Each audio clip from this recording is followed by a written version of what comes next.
By now, you might think that I love turning red too much, and it's true. I probably do, and the main reason for that is because I hold turning red in much higher regard than most people do. Because, as we all know, I strongly believe that turning red is the good version of Cuties, and it helped Disney Plus gain much of the same audience that Netflix lost 2.5 years earlier. Sorry, 1.5 years earlier. So that raises a big Valentine's Day theme question here, which is why have Star Butterfly? I'm sure you noticed your cute magical face hearts, right? I think Valentine's Day. Star Butterfly has told me, Jackie, and Marco that Valentine's Day is her most favorite Earth holiday.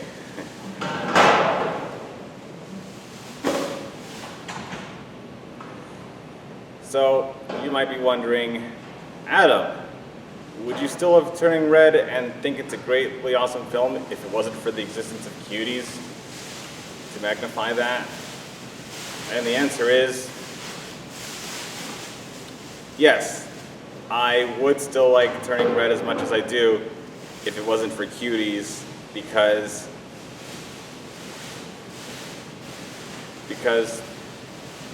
the trailer actually set very low expectations for me for Turning Red.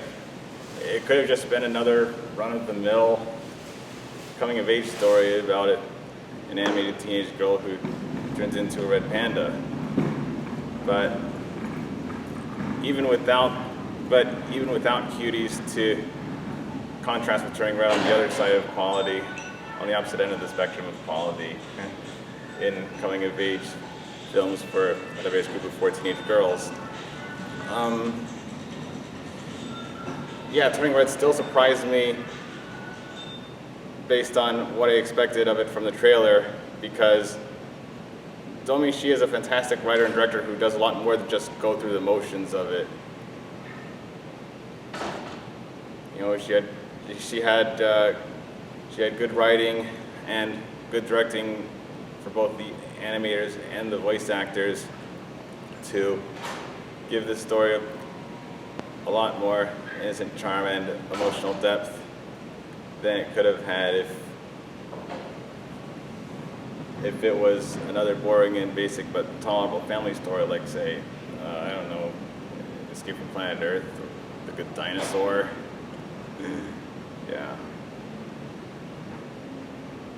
Some people like them, but they're easy to forget when The Lion King and Planet 51 are much better versions of those stories that were done before them.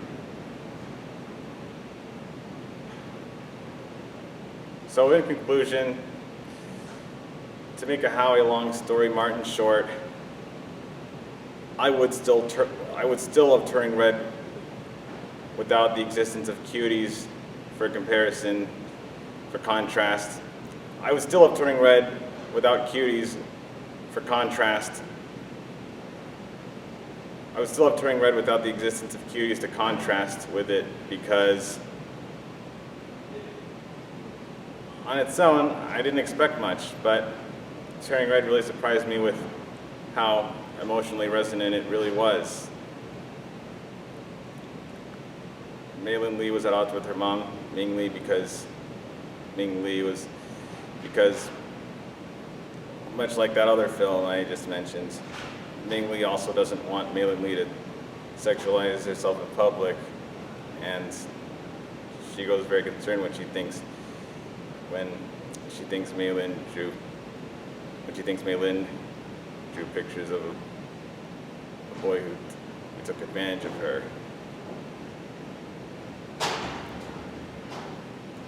And while Ming Lee is an antagonist of sorts, she isn't seen as the villain for not wanting Mei to sexualize herself.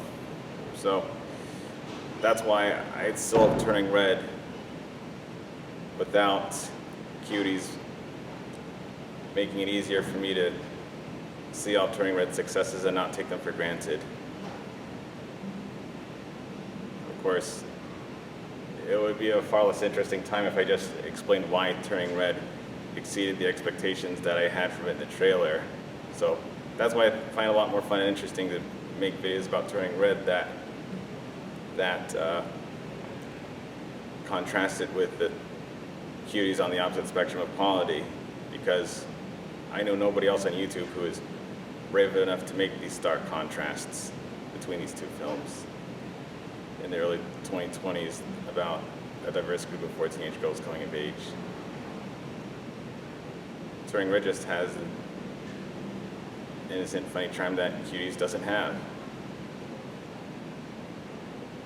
And the secret ingredient to Turning Red's success is love.